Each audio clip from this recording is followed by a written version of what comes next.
I am excited to premiere Episode 2 of Polkadot Behind the Code, which discusses how far we've come with the build over the past few years. So with that, I present the premiere of Polkadot Behind the Code, Episode 2, The Build.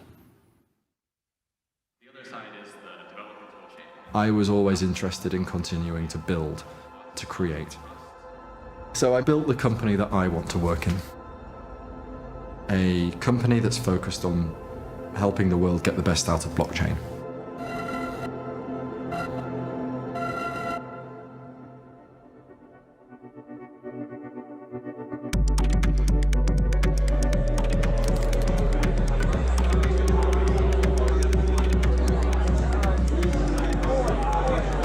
Many people here believe that this new wave of technologies can actually help, like bringing a technological backstop to the power accumulation that we're seeing in services like Facebook and Google. And now for the first time, we can use tech to actually address social problems in a much more fundamental way. Like not just applying math to do statistics, but like applying math to help that we don't have to put so much trust in services online.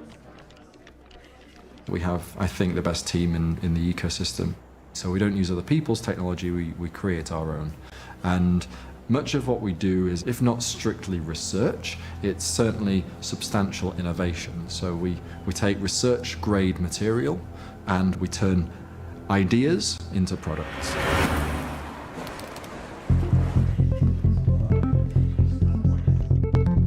What I'm trying to do is to make Polkadot work in theory as well as practice. And our job is to make sure that the protocols are actually secure and scalable. So blockchain, it's kind of an adversarial environment. You can have something, you can deploy it, it can work in practice, and then someone can find something which completely breaks it.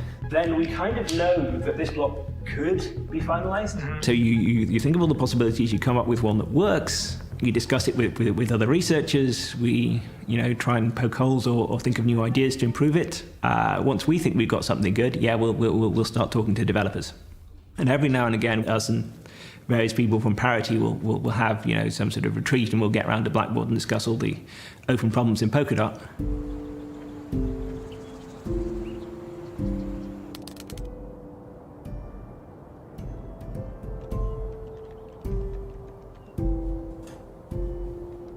I was a cryptocurrency hobbyist for a few years. I was pretty big into Bitcoin. I heard some stuff about Ethereum. I was also programming in a language called Rust. So when I saw that there was a company called Parity, which is working on cryptocurrency in Rust, it kind of hit the sweet spot for me. So I packed a suitcase and I haven't really been back much since. They certify the parachain statements at the private block, but it's not really finality. But we need the real finality. We have finality when something exits the fisherman period, or once it's gone through both. It's been crazy, but it's been great. The team is some really bright people, and I'm learning things about mathematics or about consensus that I never really would have considered before. I think it's pretty good that we're applying it in a way that's not purely academic, that actually seems to be something that can enact change in the world around us.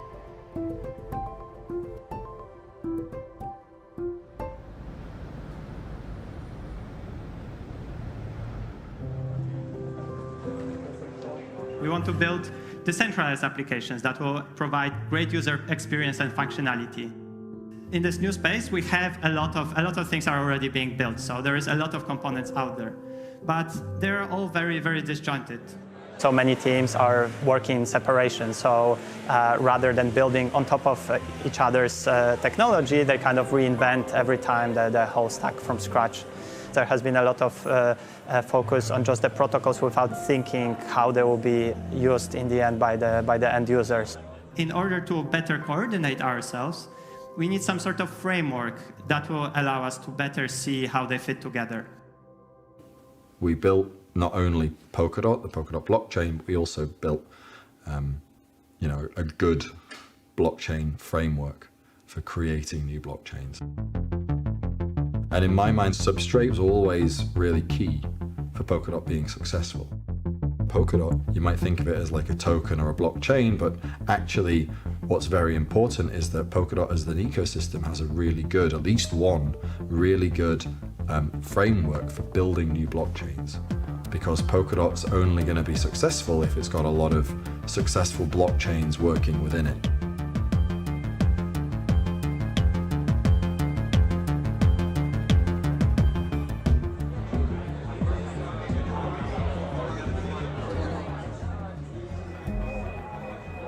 I joined Parity right about the time of Web3 Summit last year. I hadn't moved to Berlin yet, but I was watching on the computer in California, and I watched Gad's presentation on a rustic vision for Polkadot. We can construct the runtime. We just basically list all of these modules here. It was during this talk that he described that Polkadot is his biggest bet against blockchain maximalism towards a vision of a multi-chain future. Substrate provides you with all of the core components you need to build a blockchain. Things like a database, networking, a transaction queue, consensus engine, and even a library of runtime modules. And the runtime is the thing that actually describes what the transactions do, how the blockchain... So the runtime, technically speaking, is the state transition function of that blockchain. It means that it defines the rules that are legal, basically, from one block transitioning to the next block. So like how the state can literally transition. But kind of more practically speaking, it's the brains of the blockchain. It's basically a bunch of applications and utilities and things that it knows how to do. What's so exciting about this platform is that you can go ahead and design your own runtime modules. And we actually envision that this module library might become like a larger app ecosystem, where there'll be developers building all these open source runtime modules. And you as a blockchain developer can just pick and choose the different functionality and logic that you want to add to your blockchain and just put it in there and launch your chain. I'll give you an example here. There's this balances module. Balances module basically describes the functionality of a cryptocurrency on this blockchain. If you want to build a smart contract platform, you would just need to add the contracts module. And so really what I'm trying to tell you is that it's never been easier than today to be able to build a blockchain. With Substrate, you can literally build a blockchain in minutes. Substrate is powered by WebAssembly in terms of how the logic of the blockchain is encoded, and that's actually how Polkadot's logic of parachains is encoded. So it could serve as a very useful launching off point for parachains to be added to the Polkadot network. And that's huge for us because a lot of parachain developers are specialists in specific fields like machine learning. So providing something like Substrate where they could just get going and start hacking on their machine learning or data science specific expertise was massively helpful.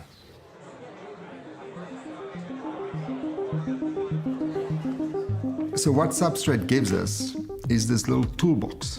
So it doesn't matter if you are the relay chain, like Kusama or Polkadot, or if you are a parachain that's connecting to these relay chains, or if you are your own chain running somewhere on your own. If you want to make changes or add modules or add features, you can go through an upgrade process as long as you get go for governance, which in your case might be council, a technical committee, and a democracy, like we've got on Kusama and Polkadot. Some chains have only got technical committees. Some chains might decide to have a god-like pseudo power, but through these mechanisms, you can actually schedule upgrades.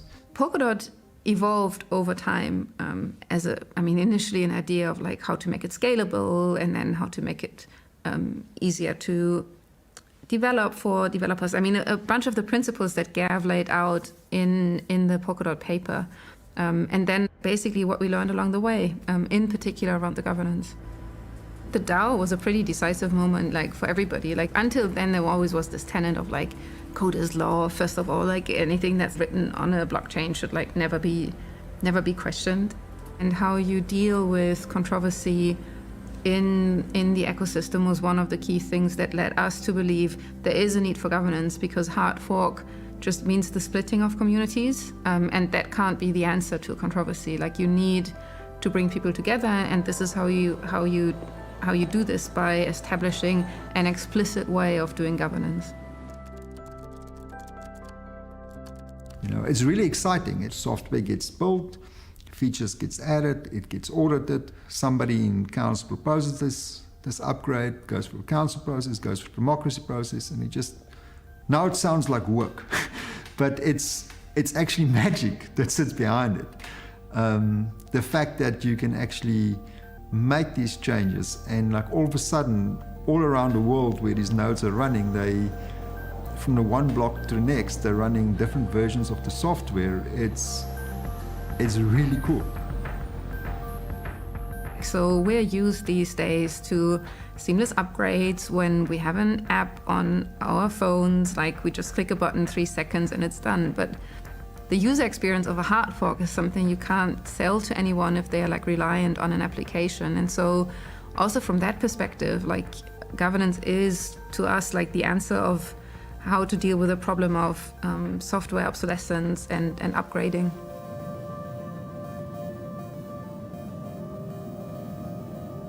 So in Polkadot, we care about bridges. We care about other blockchains, like, say, Ethereum, if we want to sort of communicate between them. And we have the trouble that they have different consensus systems. But because they're both capable of doing logic, what you want to do is say, can we prove to Ethereum that this is what's going on in Polkadot? So Grandpa, it's a finality gadget. It provides a mechanism to get something which is signed by 2/3 of validators, and if we can show that, then we can show that this is the thing that happened on Polkadot. So Grandpa is like a kind of Byzantine agreement thing. To finalize any block, it absolutely has to have 2/3 of people voting for it at some point. One of the things about working in something more the theory end before is I'd prove something and we'd write a paper and it would be amazing, and no one would ever use it. So here I can come up with something new like Grandpa and prove it works, and then within a month Rob Powermeyer came along and started coding it. And now it's in deployment, used by systems in the real world. It's not magic, it's maths and crazy cryptographic assumptions, but it works.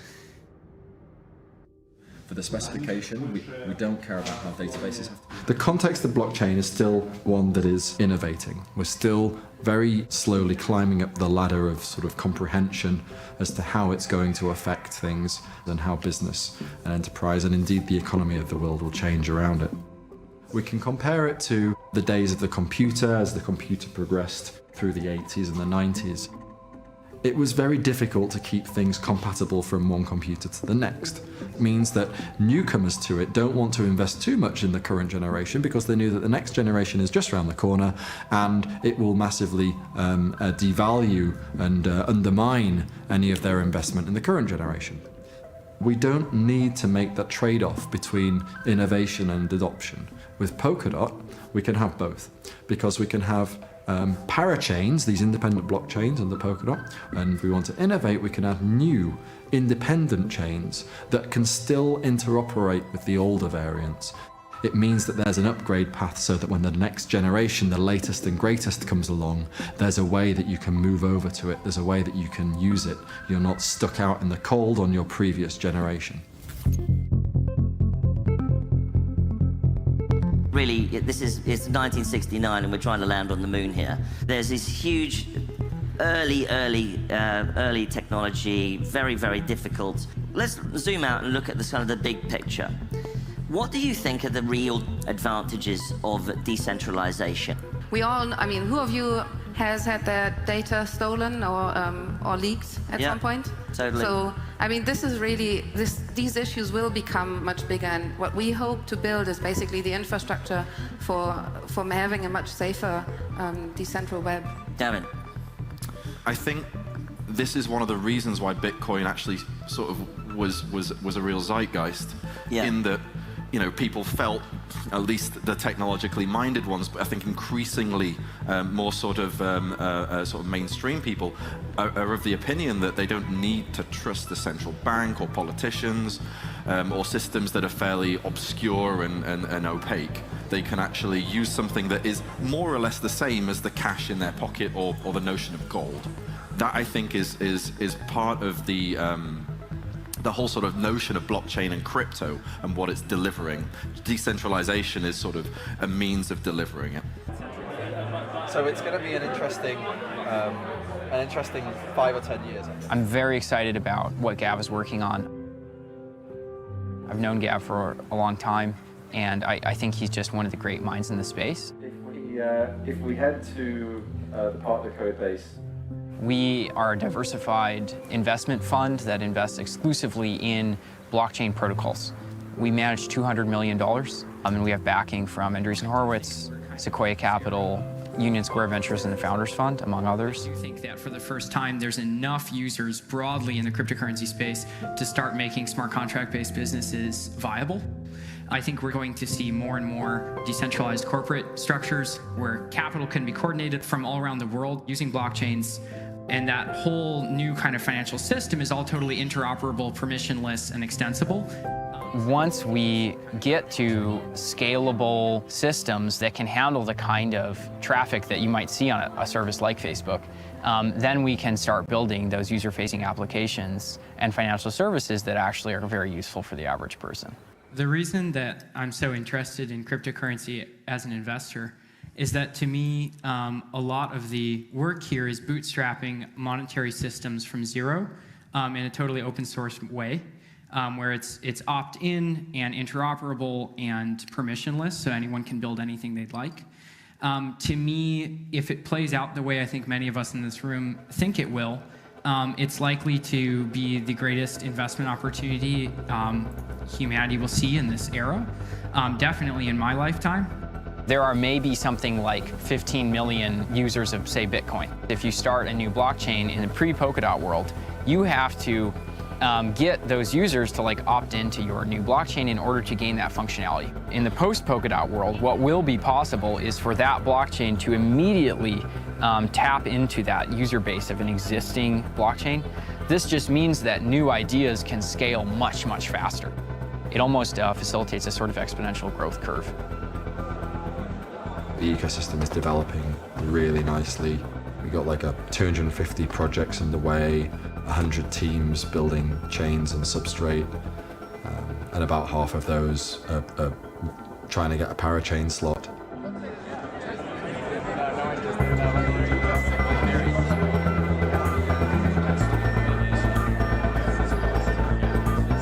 The idea of Polkadot is one that facilitates other projects, other teams, other chains to do as much that they can as possible without Polkadot getting in the way.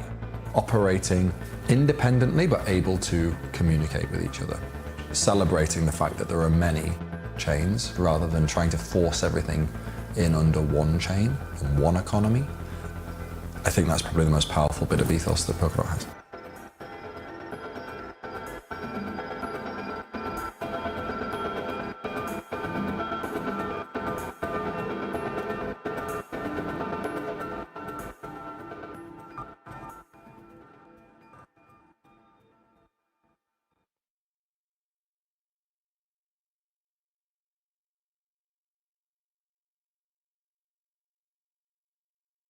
And that was episode 2 of Polkadot Behind the Code. This episode focused on the build, the tech, and the team that has been working so hard to build the protocol and network we are launching parachains on today.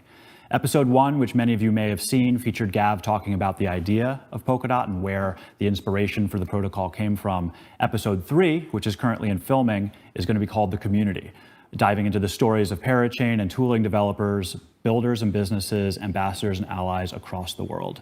We filmed Polkadot ecosystem teams in over a dozen countries and hope to have that episode in post-production quite soon to share with you all. So today, I'm thrilled to be joined by Simon and Matt from Key Pictures, who have been filming and producing the series with a little help from me and my team at Parity Technologies. Gav actually had the foresight to hire Simon and his team at the start of Polkadot's development, and the footage was really good. He wanted to sort of save it for a personal project in the future, but it was so great that we decided that we really had to take a cut at producing a mini-series for you all to share in this journey. So Simon joining us from the studio in Berlin, welcome, and Matt here in New York. Welcome, gentlemen. Pleasure to be here.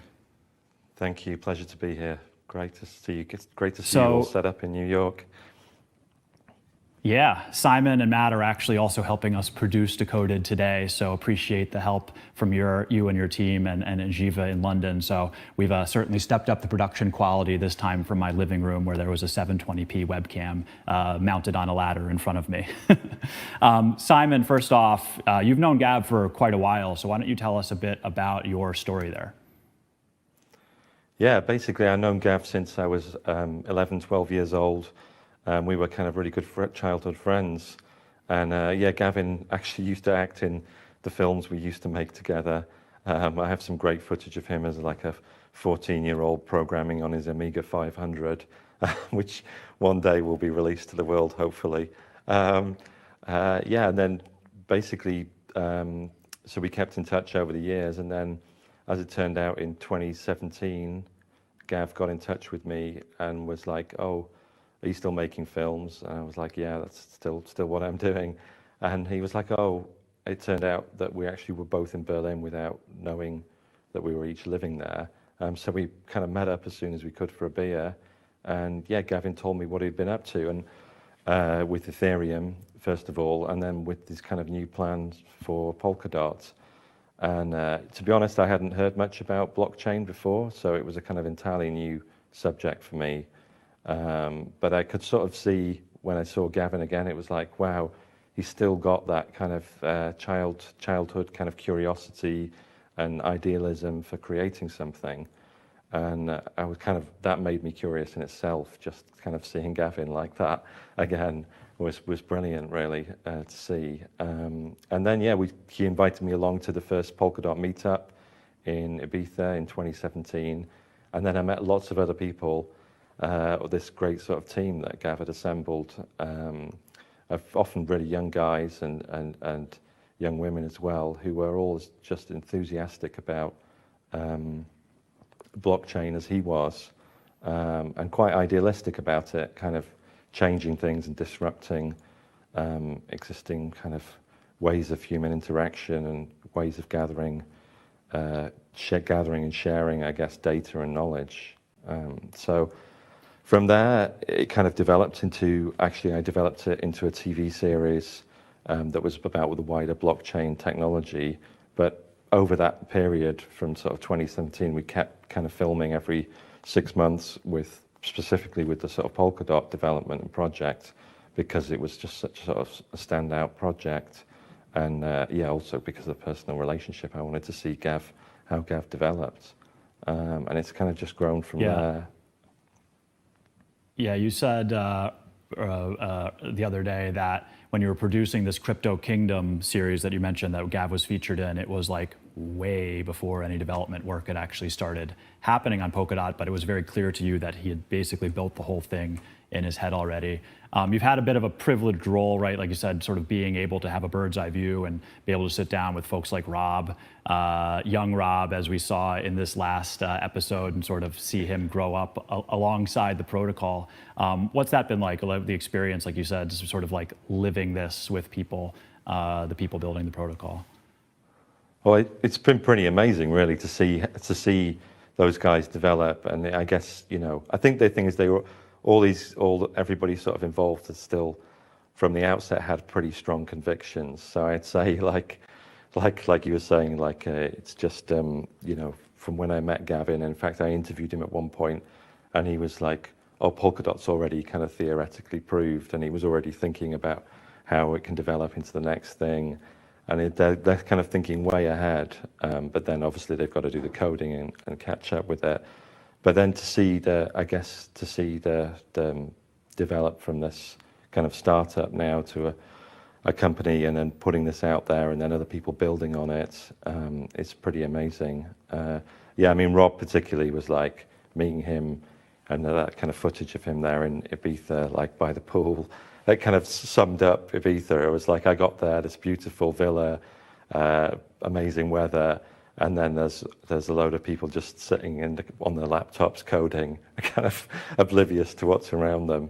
And I kind of think that's kind of sums up a bit about the ethos, about what I could see, especially doing that blockchain series. You kind of come across a lot of projects that kind of market themselves really heavily before they even really had much to sort of put out there. Whereas I kind of saw, and I guess Gav was in quite a privileged position with his kind of experience of Ethereum and then kind of having resources to be able to just do this without having to sing about it until it was the right time, really, and now kind of share it with the world.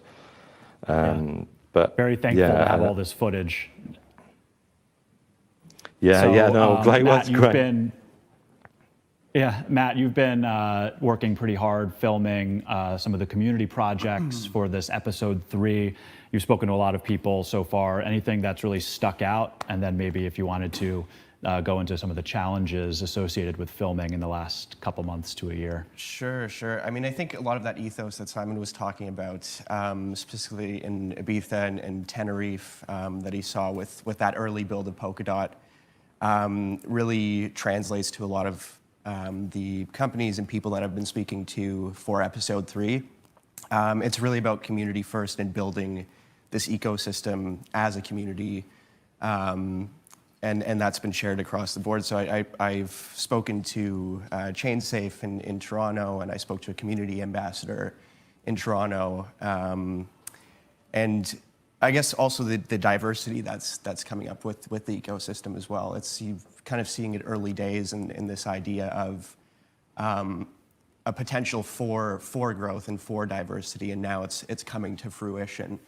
At the same time, it has been a challenge throughout this entire pandemic. We've started, I think, the first filming that I had was in Berlin with an interview with Gavin, and it was right around the time that the pandemic had just started, so everything had shut down, and we had to kind of just pivot and create this balancing act of this ecosystem is growing, but at the same time, we can't get out there, and it's not as accessible to do so. So it's been a balancing act, and yeah, we've managed to, I think, throughout the past year, just still get out there and talk to a lot of the communities that are growing throughout the world. Yeah, still waiting on a couple of hard drives to be delivered from a couple of continents. I think we've shot on 4 continents at least thus far, and still waiting on a couple. They're literally in the air right now. So we're hoping to have episode 3 in post-production soon to share with you all in the coming weeks or months.